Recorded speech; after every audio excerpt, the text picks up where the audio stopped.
Honor our heroes tonight. 12 News HD photojournalist Patrick Owens gathered the stories of World War II veterans. In this report, we recognize Charles Pops Wilcox, a radio operator on a B-24 bomber. There go the bombs. Bombs away. They had me scheduled to go to the Pacific. They changed their orders, and we were going to Europe. They needed us over there. They had some good fighters. FW-190, that was a German fighter. But we didn't see too many of them, you know. We had so many planes that they couldn't cover the whole deal, you know.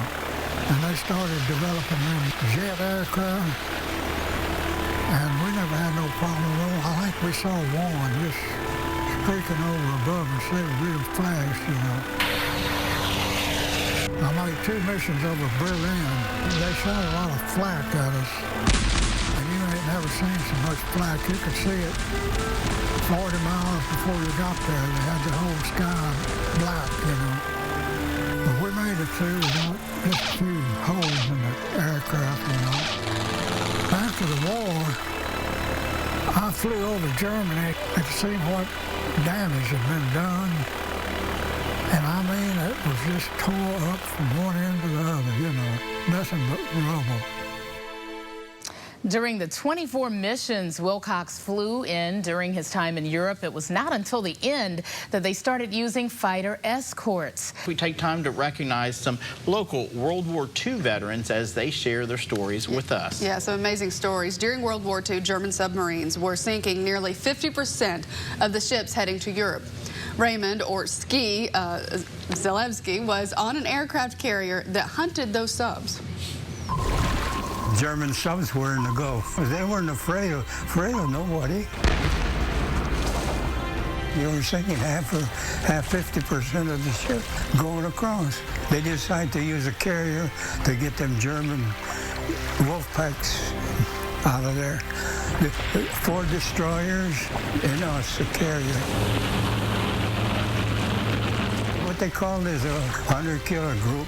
We started off with F-4Fs. We'd stay out for months at a time, maybe 9 months looking for German subs. We took care of the western part all the way into the Gulf. We're catching them submarines, trying to sink them old tankers and stuff coming out of the Gulf. And people that lived around here said that a lot of times they'd see big blasts out there in the ocean. We got one submarine over here, just off the Gulf here, and the captain of the submarine was a graduate of USC. The more submarines we sank, the safer it was. Wow. While protecting the Gulf, Ski's ship never made landfall in the United States until after World War II had ended.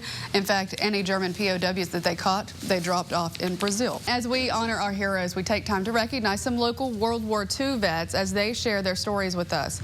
Gussie, or Gus Fontenot, arrived in Pearl Harbor 2 years after the Japanese bombed, and he talked to us about his time at Pearl Harbor and what his job was there. December 7th, 1941, a date which will live in infamy. When Pearl Harbor was attacked, I was going on my 16th birthday. Japan has therefore undertaken a surprise offensive extending throughout the Pacific area. The Japanese dropped these submerged mines all over the Pacific. We didn't know where they was at. What I was doing was working at that degaussing station there at Pearl. When I walk out of the barracks in the morning, I was looking right out at the Port of Arizona sticking out of the water. The American people in their righteous might will win through. Anytime a submarine or a ship would come in, well, we had to tie them up. Starting at the bow, we had to go around the ship or the submarine. Had to go all the way around it with cables, hook them together and shoot electricity to them, and that's what would demagnetize the steel.